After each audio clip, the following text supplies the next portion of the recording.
చిత్రోదకు స్వాగతం మిత్రులారా. Year end కదండి. సో అందరూ ట్రిప్స్కి వెళ్తున్నారు, ఎంజాయ్ చేస్తున్నారు. మా ఇంటికి కూడా చుట్టాలు వచ్చారండి. మాకు పిన్ని బాబాయ్ అవుతారు, ఆయన జలుబు పిన్ని, దగ్గు బాబాయ్ అని చెప్పి ఒక వారం రోజుల నుంచి బాగా వాచింది. సో సో దేని మీద ఫోకస్ లేదు, అందుకే నేను ఏది చేయలేకపోయాను, మన్నించాలి. నిన్న కొంచెం బెటర్గా ఉందండి. సో ఈమెయిల్స్ చెక్ చేస్తూ ఉన్నాను నేను. నాకు వచ్చిన ఈమెయిల్స్ చెక్ చేస్తూ ఉంటే చాలా పెండింగ్ ఉన్నాయి. దాంట్లో ఒక అబ్బాయి తనకి పెళ్ళయి ఇంకా సంవత్సరం కూడా అవ్వకుండానే కేసులు ఫేస్ చేస్తున్నాడట. ఇంకా యానివర్సరీ కూడా రాలేదు, అప్పుడే గొడవలు, పంచాయతీలు, ఈ మధ్యనే పోలీస్ కేసు అయిందట, వాళ్ళ పేరెంట్స్ పేర్లు కూడా ఉన్నాయట, ఇప్పుడేమో సెటిల్మెంట్ చేసుకో అంటున్నారట. ఇదేంటిది, ఇంత ప్రెషర్ ఉంది ఏంటి, పెళ్ళ ఇంకా 4-5 నెలలు అవ్వకుండానే ఏంటి గోలా అని చెప్పి టెన్షన్లో ఉన్నాడు, ఈ ప్రెషర్లో ఉన్నాడు. పోయిన నెలలో ఒకరోజు, ఆ రోజు రాత్రి ఎంతసేపు ప్రయత్నం చేసినా నిద్ర రావట్లేదట. అలా అటు ఇటు తిరిగి రాత్రి 2 గంటలకి ఒకసారి వెళ్ళి బాల్కనీలోకి వెళ్ళి నిలబడితే బయట చలిగా ఉంది కదండి. తన పరిస్థితుల వల్ల ఏమో కానీ తనకేం తెలియట్లే చలి ఉన్నట్టు. తనకి ఉన్నట్టుండి ఒక ఫీలింగ్ ఏంటంటే ఇక్కడ నుండి దూకేస్తే ఎలా ఉంటుంది అనిపించిందట. నిజమే కదా, ఈ సమస్యలు ఏమీ ఉండవు కదా అనిపించింది. ధైర్యం సరిపోలేదు, కానీ ఆ తర్వాత నుండి తనకి పదే పదే అవే ఆలోచనలు వస్తాయట. సో ఇందులోంచి ఎలా బయటపడడం నాకు అర్థం కావట్లేదు. నాకు ఏమాత్రం ప్రెషర్ వచ్చినా, పోలీస్ స్టేషన్ నుంచి ఫోన్, నువ్వు ఎప్పుడు వస్తున్నావు అని చెప్పి ఫోన్ వచ్చినా సరే వెంటనే ఇట్లా చేసేసుకుంటూ పని అయిపోతుంది కదా అని చెప్పి తనకు అలాంటి భావన కలుగుతుందట. ఈ అబ్బాయి కాదండి, నాకు వచ్చే ప్రతి 10 ఈమెయిల్స్లో ఇద్దరు ఏదో ఒక టైంలో ఇలా అనిపించిందని చెప్తూ ఉంటారు. ఇలాగే ఒక అమ్మాయి తన భర్త నుండి, అంటే దాదాపు 6-7 ఏళ్ళు కాపురం చేసిన తర్వాత తను భర్త నుండి దూరంగా ఉంటుంది. వాళ్ళు ఏదో గొడవ పడ్డారు, దూరంగా ఉండి కూడా 1-2 నెలలు అయింది. సో భర్త నుంచి డివోర్స్ నోటీస్ వచ్చిందట. అసలు తను ఊహించని విషయం. వాళ్ళు ఏదో చిన్న మాట అనుకున్నారు, వాస్తవమే, కానీ ఫోన్ మాట్లాడుకుంటున్నారు, ఎవ్రీడే కమ్యూనికేషన్లోనే ఉన్నారు. తనకి అలాంటి నోటీస్ వచ్చేసరికి తను ఏం చేయాలో తెలియలేదు. భర్తకు ఫోన్ చేస్తే తను లిఫ్ట్ చేయలేదు. ఆ తర్వాత కమ్యూనికేషన్ కట్ అయిపోయింది, తన నెంబర్ బ్లాక్ చేశాడు. ఏదైతే అదవుతుంది, నాకైతే నా భర్త కావాలని చెప్పి ఆలోచించుకుని వాళ్ళు చెప్పిన వాయిదా డేట్కి తను బయలుదేరి వెళ్దామని డిసైడ్ అయింది. ఆమె ఏ కేసెస్ ఫైల్ చేయలేదు. మొన్నే కదా, మొన్న ఇన్ ద సెన్స్ వాళ్ళు విడిపోయి 1.5 months 2 months కూడా అవ్వలేదు, దూరంగా ఉండి. సో రేపు వాయిదా అనగా ఈరోజు బయలుదేరి ఆమె ప్రయాణం చేస్తున్నారనమాట. తను ప్రయాణం చేస్తున్నప్పుడు, అంటే ట్రైన్లో వెళ్తున్నారట, తన ఆలోచనలు ఎలా అంటే, తను ఎంత ప్రతిమాలిన భర్త వద్దంటే, అంటే రేపు పొద్దున్న వెళ్ళి ఫేస్ టు ఫేస్ కలవాలి, అతను లేని జీవితం నాకు అవసరం లేదు, నేను అసలు బ్రతకలేను, అసలు ఊహించలేను, కొన్ని ట్రైన్లోంచి సడన్గా దూకేస్తే, ఇలాంటి ఆలోచన వచ్చిందంట. ప్రతి ఒక్కరి జీవితంలో ఏదో ఒక సమయంలో ఇలాంటి ఆలోచన రావడం సహజం అండి. పెద్ద పెద్ద అచీవ్మెంట్స్ చేసిన వాళ్ళు, పెద్ద పెద్ద బిజినెస్ మ్యాన్స్, సైంటిస్టులు, వీళ్ళ జీవితాల్లో కూడా జరిగింది. కానీ చాలామంది మెల్లిగా దాని నుండి బయటపడిపోయి పోరాటం చేస్తారు, కొంతమంది అక్కడ ఆగిపోతారు, మనం ఏం చేయలేం వాళ్ళకి. సో ఇలాంటి ఆలోచనలు వచ్చే వాళ్ళకండి వాటి నుండి బయటపడడానికి ఉన్న మార్గాలు ఏంటి, ఈజీ మార్గం ఏంటి చెప్పి చూద్దామండి. మన ప్రయత్నం మనం చేద్దాం. మీరు కూడా మీకు ఏదైనా కొత్త విషయం తెలిస్తే, ఆర్ మీరు ఏదైనా అవలంబించి ఉన్నా, వేరే వాళ్ళ ద్వారా తెలిసినా మీరు చెప్పండి, చాలామందికి హెల్ప్ అవుతుంది. ఇప్పుడు ఏ విషయానైనా కూడా అర్థం చేసుకోవాలంటే కొంచెం డెప్త్లోకి వెళ్ళాలి కదా. ఇలాంటి ఆలోచనలు వచ్చినప్పుడు వాళ్ళ ఆలోచన విధానం ఎలా ఉంటుందో తెలుసా? తను ఏదైనా చేసుకుంటే దానివల్ల అవతల వాళ్ళ తిక్క కుదురుతుందని, అంటే మీ మీద కేసులు వేశారు కాబట్టి ఇప్పుడు ఆ కేసులన్నీ పోరాటం ఎలా చేయాలి, ఒకవేళ శిక్ష పడితే అరెస్ట్ చేస్తారేమో, అతని మీదే కాక పేరెంట్స్ మీద కూడా వేశారు, కుటుంబం పరుగు పోతుందేమో, ఆఫీస్లో తెలిస్తే ఏమవుతుందో, ఫ్రెండ్స్ ఏమనుకుంటారో, బంధువుల్లో తలెత్తుకోలేనేమో, ఇప్పుడు కేసెస్ అన్నిటికీ డబ్బులు ఎక్కడి నుంచి వస్తాయి, ఇన్ని కేసులా, ప్రతి కేసు వాయిదాకి నేను ఊరు వెళ్ళాలా ఇప్పుడు, ఇంకా పిల్లలున్న వాళ్ళ పరిస్థితి అయితే ఇంకా వాళ్ళు చాలా విచిత్రంగా ఉంటుంది. ఇన్ని రకాల ప్రశ్నలు, అంటే ఈ భావన కలగడానికి ముందు నాకున్న కష్టాలు ఏంటి అని చెప్పి లేని వాటిని కూడా ఇమాజిన్ చేసుకుని వాళ్ళు లిస్ట్ అవుట్ చేసేసుకుంటూ ఉంటారు. వీళ్ళు బాగా డామినేట్ చేసేది ఏంటో తెలుసా? ఇప్పుడు ఈ వ్యక్తి ఇలా చేసుకున్నారనుకోండి, అవతల వాళ్ళని మొత్తం ఇతని మీద సానుభూతి ఉంటుంది, అవతల వాళ్ళని అందరూ తిడతారు, అంటే పార్ట్నర్ అందరూ తిడతారు, వాళ్ళ మీద కేసు అయ్యే అవకాశం కూడా ఉంది. అలాగే అతని మీద లేక ఆమె మీద పెట్టిన కేసులు వీక్ అయిపోతాయి. ఇప్పుడు 498 వీక్ అయిపోతుంది. ఇప్పటికిప్పుడు ఆ కేసెస్ని తను ఎదుర్కోలేకపోతున్నాడు కాబట్టి, లేకపోతే తను ఆ పరిస్థితులను తను ఎదుర్కోలేకపోతుంది కాబట్టి ఏమీ చేయలేక అవతల పక్క వాళ్ళకి బుద్ధి చెబుదామని కూడా అనుకుంటారండి. సింపుల్గా చెప్పాలి అంటే మైండ్ మీద మనసు గెలుస్తుంది. నీ బ్రెయిన్ ఉంటుంది కదా, నీ మైండ్ ఉంటుంది కదా, అది చెప్తూ ఉంటుంది, నాయన తప్పురా, ఆ అమ్మాయి తప్పమ్మా, ఇట్లా చేయకూడదని చెప్పి. కానీ మనసు పర్లేదు చెయ్యి, పర్లేదు చెయ్యి, అది ఉసుగొలిపేస్తూ ఉంటుంది. మరి ఇలాంటి ఆలోచన ఎలా ఆగిపోవాలండి? నేను ఈ మధ్యన ఏదో పుస్తకం చదివానండి. అంటే సమ్ మైండ్ పైన ఏదో నాకు పేరు గుర్తు రావట్లేదు. అందులో ఒక చోట రాస్తారు, 98% జనాభాట అస్సలు జరగని వాటిని ఆలోచించుకొని బాధపడిపోతారట. అంటే ఇలా అవ్వచ్చేమో, అలా అవ్వచ్చేమో, ఇలా అయ్యే అవకాశం ఉందేమో. ఇంకా అవ్వలేదు. జస్ట్ ఇమాజినేషన్ అదంతా. మరి నిజంగా మీ మనసుకి అంత నెగెటివ్ ఆలోచనలొచ్చేస్తే ఎలా ఆపాలి వాటిల్ని? ఆలోచనలు ఆపడానికి ట్రై చేస్తారని ఇంకా వస్తాయి. వాటిని ఇలా ప్రెషర్ చేస్తే ఇంకా వస్తాయి. వాటిని అలా ఫ్రీగా వదిలేయండి. వదిలేసి ఇది చేస్తే తర్వాత ఏమవుతుంది అంటే కాన్సిక్వెన్సెస్ ఆలోచించడం మొదలుపెట్టండి. మీరు ఒకవేళ అప్పుడు ఫర్ ఎగ్జాంపుల్ అమ్మాయి ట్రైన్‌లో ఉండగా, లేకపోతే అబ్బాయి బాల్కనీలో ఉండగా ఆ ఆలోచన అమలు చేస్తే ఏమవ్వచ్చు? ఓ 10 నిమిషాలు పక్కన కూర్చొని ఆలోచించండి. ఏమవుతుందండి? మీరు చెప్పండి ఏమవుతుంది?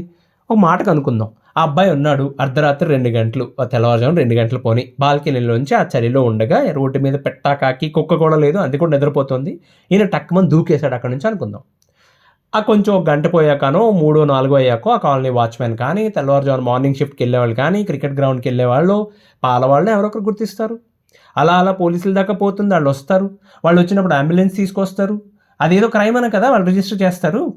మీ బిల్డింగ్‌లో ఫస్ట్ ఎంక్వైరీ చేస్తారు. ఈ కుర్రాడెవరు? ఈ అబ్బాయి ఎవరు? అని చెప్పి. తర్వాత మీ బాడీని నెమ్మదిగా హాస్పిటల్‌కి పంపించి పోస్ట్‌మార్టం చేసే డాక్టర్‌కి కాల్ చేస్తారు. అతను ఇంత పొద్దున్నే ఎవడ్రా బాబు, పని పాట లేదా వీళ్ళకి అనుకుని రెడీ అయ్యి వస్తాడు. ఈలోపు అక్కడ కాంపౌండరు తనకు తెలిసిన విలేకరికి న్యూస్ ఇస్తాడు. ఏమంటే ఇలా పోస్ట్‌మార్టం ఇలా కేసు వచ్చింది మాకు, మీ పేపర్‌లో వేసుకోవడానికి అని చెప్పి. అలా ఇస్తే అండి వాళ్ళ కేసుని బట్టో 200, 300 డబ్బులొస్తాయి. సో, ఈ పర్సన్ బాల్కనీ నుంచి దూకేసిన తర్వాత ఇప్పటివరకు జరిగిన ఒకే ఒక ఉపయోగపడే పని ఆ కాంపౌండర్‌కి డబ్బులు రావటం. సరే, ఈలోపు పోలీస్ వాళ్ళో, లేక మీ పక్క ఫ్లాట్ వాళ్ళో, మీ ఇంట్లో వాళ్ళకి ఫోన్ చేసి చెప్తారు. మీ ఆఫీస్‌లో మేనేజర్ అప్పటికే మీరు ఆఫీస్‌కి వెళ్ళలేదు కాబట్టి, పొద్దున్నే స్క్రమ్ కాల్ అటెండ్ కాలేదు కాబట్టి, ఇంకా ఏ ఇన్ఫర్మేషన్ ఇవ్వలేదు, మీరు సెలవు పెట్టినట్టు కాబట్టి మీకు ఫోన్ చేయడానికి ట్రై చేస్తూ ఉంటే పోలీస్ వాళ్ళు ఇన్ఫర్మేషన్ ఇస్తారు. సో, ఆఫీస్‌లో ఒకసారి దాన్ని అఫీషియల్‌గా కన్ఫర్మ్ చేసుకొని రెస్ట్ ఇన్ పీస్ అని చెప్పి ఒక ఈమెయిల్ పెడతారు. అది ఆ ఈమెయిల్ పెట్టే పని హెచ్ఆర్ వాళ్ళు చూసుకుంటారు. కానీ మీ మేనేజర్ టెన్షన్ ఏంటి? ఇప్పుడు ఈ రోల్ ఎవడు ఫిల్ చేస్తాడు? ఇంటర్నల్‌గా ఎవరైనా దొరుకుతారేమో అని చూస్తారు. అదే టీమ్ నుంచి కానీ, వేరే టీమ్స్ నుంచి కానీ. ఒకవేళ దొరికితే మీ రోల్ బ్యాక్‌ఫిల్ చేసేస్తారు.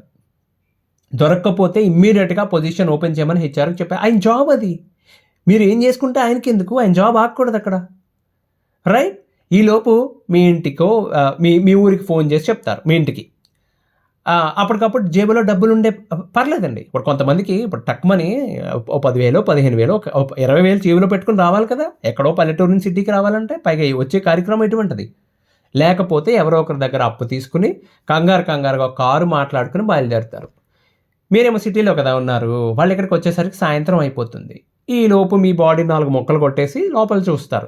ఆ లోపల హీట్‌ని బట్టి, డైజెషన్ ప్రాసెస్‌ని బట్టి ఎలా జరిగిందో, ఎప్పుడు జరిగిందో ఒక యావరేజ్‌న ఒక టైం అంతా ఒక రిపోర్ట్ రాసేసి ఆ డాక్టర్ భోజనానికి వెళ్ళిపోతాడు. మీ వాళ్ళొస్తారు. పొద్దున్నుంచి ఇప్పటిదాకా ఏడ్చే ఉంటారు. మీ బాడీని చూసిన తర్వాత తట్టుకోలేక ఇంకొంచెం ఏడుస్తారు.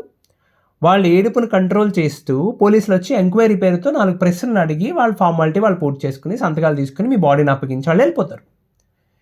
ఇప్పుడు దాన్ని ఊరికి తీసుకొని వెళ్ళాలి. అంబులెన్స్‌ని ఏర్పాటు చేసుకోవడానికి ట్రై చేస్తూ ఉంటారు. వాళ్ళేం చెప్తారు అంబులెన్స్ వాళ్ళు, ఏవండీ క్రైమ్ జరిగిన దాని నుంచి హాస్పిటల్ కంటే గవర్నమెంట్ సర్వీస్ కాబట్టి మా డ్యూటీ కాబట్టి మేము తీసుకొచ్చాం ఇక్కడికి. మీ ఊరికి వెళ్ళాలంటే మీరు పెట్టుకోవాలి. ఎంత అవుతుంది? అంటే అక్కడికి మిమ్మల్ని దింపడానికి వెళ్తే, బాడీని తీసుకెళ్తే రిటర్న్ ఖాళీగా రావాలి కదండీ! కాబట్టి అంబులెన్స్‌కో 10,000 ఖర్చు అవుతుందండి. ఫ్యూయల్ మీరే పెట్టుకోవాలి. టోల్ గేట్ల ఖర్చు మీదే. డ్రైవర్‌కి కూడా వచ్చే అసిస్టెంట్‌కి చెరో 300 ఇవ్వాలి. అంటే బాబు ఏంటి ఇంత ఖర్చా? అంటే ఈలోపు కాంపౌండర్ వచ్చి అంత దూరం ఎందుకు సార్? పోస్ట్‌మార్టం అయింది. ఎక్కువసేపు కష్టం. ఇక్కడ కానిచ్చేసేయండి అంటారు. లేకపోతే ఐస్ బాక్స్ అని అదని ఇదని పెద్ద మోపు చేసుకోవాలి మీరని చెప్పి బాడీని అప్పగించి చేతులు నలుపుకుంటూ కొంచెం చూడండి సార్ అంటాడు. అతనికి ఇవ్వాల్సిన డబ్బులేదో ఇచ్చి, హిందూ పద్ధతి ప్రకారం అయితే అండి శరీరం నుంచి వచ్చిన ఆత్మ తను చనిపోయిన స్థలం నుండి బాడీ ఉన్న స్థలం వరకు అటు ఇటు పరిగెడుతూ ఉంటుంది. ఏదో అయిపోతుందని తెగ మదన పడిపోతూ ఉంటుంది అది. అంటే ఏంటి, నన్ను ఊరికి తీసుకెళ్ళరా, మా ఊళ్ళో వాళ్ళు ఎవరు చూడొద్దా నన్ను అని చెప్పి దాని ఘోష. మీరే, మీ ఆత్మే, ఈ కుర్రోడే, బాల్కనీలో దూకేసిన కుర్రాడే. వాళ్ళేమో అసలే రోజంతా ప్రయాణం చేసి వచ్చారు కదా మీ వాళ్ళు. అప్పటికి ఇంకా వాళ్ళకి ఓపికలు ఉండవు. మీకు అన్నో, తమ్ముడో, అక్కో, చెల్లో యాక్టివ్గా తిరిగేవాళ్ళు, అప్పటికప్పుడు రెస్పాండ్ అయ్యేవాళ్ళు, వెంటనే రియాక్ట్ అయ్యేవాళ్ళు ఉంటే, వాళ్ళు ఖర్చు పట్టగలిగే స్థితిలో ఉంటే పర్లేదండి.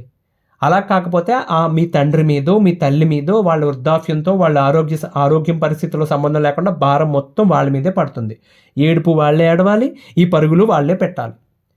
ఓకే, చివరికి ఊరికెళ్తే అక్కడ పుల్లలు గట్రా పోగేసి పెడతారు. సిటీలో అయితే ఎలక్ట్రిక్ దాంట్లో స్విచ్ నొక్కేసి కొద్దిసేపు ఏడ్చి, ఒకవేళ అప్పటికే మీ వాళ్ళలో ఎవరన్నా పెద్దవాళ్ళకి అనారోగ్యం ఉన్నా, లేకపోతే చిన్నవాళ్ళైనా అనారోగ్యంగా ఉన్న ట్యాబ్లెట్ వేసుకోవాలనుకుంటే వాళ్ళకి పరోటాలు, అందులో కొంచెం బంగాళదుంప పురమాయించి ఒక గ్లాస్ మజ్జిగిచ్చి ఆ ట్యాబ్లెట్ ఏదో వేసుకుని ఆ పని కాస్త పూర్తయ్యాక మీ చితాభస్మం పట్టుకుని ఊరికి వెళ్ళిపోతారు. అంతే కదా.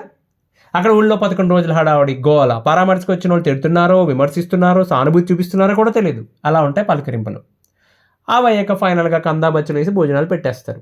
మీ సైడ్ జరిగే మ్యాటర్ ఇదే ఇంతకంటే గొప్పగా ఏమీ జరగదు. మరి అవతల పక్కన ఏం జరగచ్చు? అమ్మ నువ్వు కేసులు వేసావు కదా, ఆయన ఇలా చేశాడు అని చెప్పి మీ భార్యకి, ఈ బాల్కనీలో దూకేసిన కుర్రాడు అతని భార్యకి చెప్పిన వెంటనే ఒకవేళ ఇతని మీద ఏమాత్రం చిన్న ప్రేమ ఉన్నా ఆడికి దుఃఖం రావచ్చు, ఏడుపు రావచ్చు, కొంచెం కన్నీరు కార్చొచ్చు. ఇంతలోనే భయం డామినేట్ చేస్తుంది. ఏమని? అతను ఏదైనా లెటర్ రాసి పెట్టాడేమో అన్న భయం. వాళ్ళ ద్వారా వీళ్ళ ద్వారా తెలుసుకోవడానికి ప్రయత్నిస్తారు, వాళ్ళు బెయిల్ తెచ్చుకోవడానికి ప్రయత్నిస్తారు, దాని నుంచి బయటపడడానికి ట్రై చేస్తారు. చెత్త పరమ వరస్ట్ కేసులో వాళ్ళని పట్టుకుని రిమాండ్కి పంపించే అవకాశం ఉంది. ఇప్పుడు అసలైన కథ మొదలవుతుందండి. మీ మీద కేసులు ఉన్నాయి కదా, అవన్నీ ఆటోమేటిక్గా క్లోజ్ అయిపోతాయి అనుకుంటున్నారా? లేదు కదా. 498 అదే BNS 85లో అక్యూజ్డ్ 1 చనిపోయాడు. దాని అర్థం కేసు కొట్టేమని కాదు. అక్యూజ్డ్ 2, 3, 4 ఇంకా అలానే ఉన్నారు కదా, ఆ కేసు నడుస్తుంది. అలాగే మీరు వేసినా, అమ్మాయి వేసినా డివోర్స్ కేసు గాలిలోనే ఉంది, ఇంకా దారిలో ఉంది కదా, ఇంకా తేలలేదు అది. వాళ్ళు వచ్చి ఆ కేసు వెనక్కి తీసుకోవడమో, కేసు క్లోజ్ చేయడమో చేస్తారు. అంటే మీరు లేరు, మీరు వెళ్ళిపోయారు. కానీ లీగల్గా ఆవిడ ఇంకా మీ భార్యే. అంటే లీగాలిటీ ప్రకారం ఆవిడికి మీ ఆస్తి, అంటే మీ స్థిరచరాస్తిలో కానీ, మీ టర్మ్ ఇన్సూరెన్స్లో కానీ, మీ ఆఫీస్లో వచ్చే బెనిఫిట్స్లో కానీ, ప్రావిడెంట్ ఫండ్లో కానీ, అన్నిట్లో కూడా ఒకవేళ మీరు నామినీగా ఎవరిని డిక్లేర్ చేయకపోయి ఉంటే, మీరు వీలునామా రాయకపోయి ఉంటే అన్నిటిలో ఆవిడికి వాటా వెళ్తుంది. వాటి కోసం మీ తల్లిదండ్రులకి లేకపోతే మీ సిబ్లింగ్స్కి ఆవిడికి మధ్య పోరాటం మొదలవుతుంది. ఇలా మమ్మల్ని అర్ధాంతరంగా వదిలేసి వెళ్ళిపోవడమే కాకుండా కోర్టుల చుట్టూ తిరిగే పరిస్థితి తెచ్చిపెట్టాడని మీ వాళ్ళు తిట్టుకుంటారు, మీ అపోజిట్ వాళ్ళు కూడా తిట్టుకుంటారు. ఒకసారి అసలు నార్మల్గా మిగతా వదిలేండి సార్, మీరు ఉండగా ఒకసారి PF విత్డ్రా చేయడానికి ట్రై చేయండి. విత్డ్రాకెందుకు నా బొంద, అసలు మొదటి ప్రయత్నంలో PF సైట్కి లాగిన్ అవ్వడానికి ట్రై చేయండి, పద్మశ్రీ వచ్చేస్తుంది మీకు. అలాంటిది ఒక పర్సన్కి ఏదన్నా అయితే వెనకాల వాళ్ళ తిప్పలు మామూలుగా ఉంటాయండి. నువ్వు అతని తండ్రి అని ప్రూవ్ చేసుకుంటారు. ఎట్లా ప్రూవ్ చేసుకుంటారండి? దిక్కుమాలని ఎక్కడెక్కడో ఏ పాన్ కార్డులోనే ఉంటుంది సన్ ఆఫ్ అని చెప్పి, రైట్? మీ 10th క్లాస్ సర్టిఫికేట్లో వాళ్ళు ఏం చెప్తారు? ఇక్కడండి స్మాల్ కే ఉంది, ఇక్కడ క్యాపిటల్ K ఉంది, సిస్టమ్ ఒప్పుకొస్తారంటారు. వాళ్ళు చెప్పే సిస్టమ్ వేరు, ఒప్పుకొస్తారంటారు. ఏం చేస్తారు? మామూలుగా ఉండవు తిక్కలండి. ఇవన్నీ ఒక లెక్క. కొంచెం ఆధ్యాత్మికంగా కూడా చెప్పాలనుకోండి, మీరు ఎవరైనా బ్రాహ్మణులు ఉంటే అడిగి చూడండి. ఓ వ్యక్తి చనిపోయిన తర్వాత చెప్తారు కదా, ఏమని? ఇన్ని నదులు దాటాలి, ప్రతి నదిలో స్నానమాచరించి, ఎవరు? శరీరం నుంచి బయటకు వచ్చేసిన ఆత్మ. ఒక్కొక్క నదిని దాటుకుంటూ ఆత్మ ప్రయాణం జరుగుతుంది. చివరికి 11 మాసాలు పూర్తయిన తర్వాత, 12 మాసాలు పూర్తయిన తర్వాత ఒక భయంకరమైన నదిని దాటాలి. లైక్ దాన్ని దాటడం కోసమే చెప్పులు, గొడుగు రకరకాలు ఇప్పిస్తూ ఉంటారు లాస్ట్ మూమెంట్లో.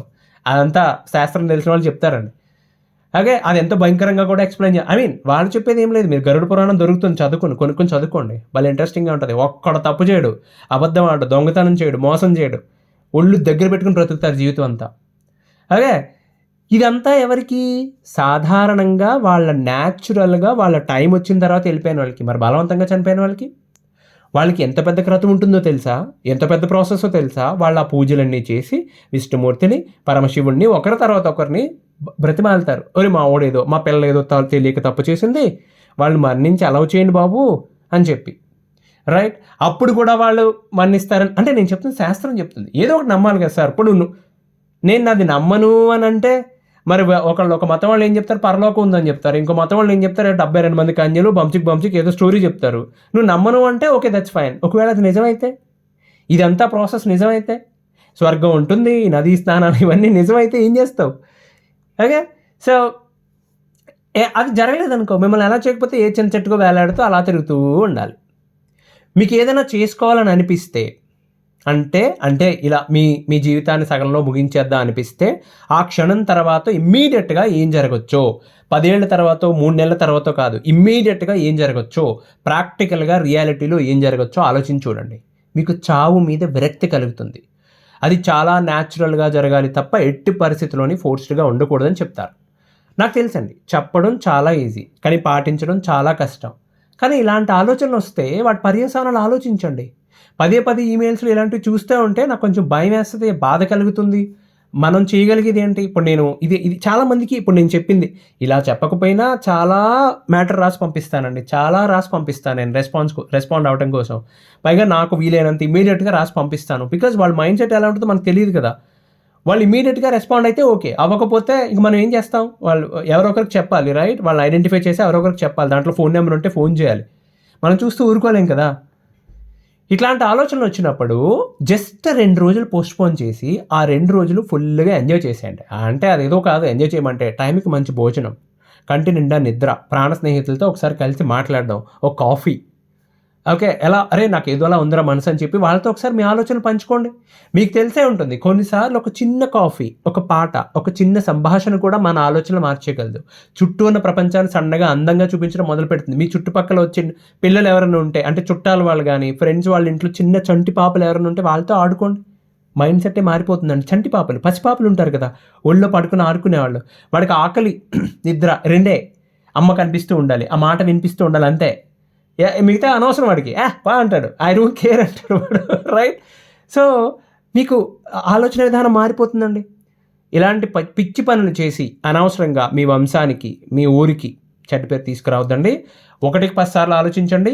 మీకే జరిగేది నష్టం. ఇట్లాంటి నిర్ణయం తీసుకుంటే మొట్టమొదటిగా నష్టపోయేది మీరే. ప్రపంచం ఆగదు, ఎవ్వరూ ఆగరు, ఎవరి పని ఆపరు, ఎవరు భోజనం ఆపుకోరు, కనీసం ఆలోచనలు కూడా ఆపుకోరు. సాయంత్రం నెట్ఫ్లిక్స్లో ఏదో రిలీజ్ ఉందంట, ఇదే ఆలోచిస్తాడు తప్పవాడు. నువ్వు పోయావని చెప్పి తెగ ఫీల్ అయిపోయాడు ఎవడు. ఫీల్ అయినా 5 నిమిషాలు మహా అయితే.